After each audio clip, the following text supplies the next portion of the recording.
কি আজকে রাগ করছো? হুম, রাগ করছো? কালকে রাত্রে আমি তোমার চোর বলছি।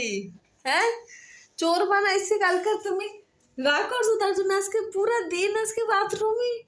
হ্যাঁ, ওদের ওদের আজকে পুরা টাইম ঘুরছে আর তুমি আজকে পুরা দিন টয়লেটের ভিতরে রাগ করছো আমার সাথে।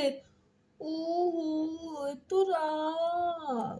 হ্যাঁ, এত রাগ কিসের জন্য? হুম, বেশি রাগ করা ভালো নয় আমার কাছে। আইয়ো আইয়ো আইয়ো আইয়ো আইয়ো আইয়ো, কেন এত রাগ করছো? এত রাগ কিসের জন্য করছো বলো? কেন রাগ করছো বলো? হুম, রাগ করছে। আয় হ্যাঁ, আয় হ্যাঁ, আয় হ্যাঁ, এ কি?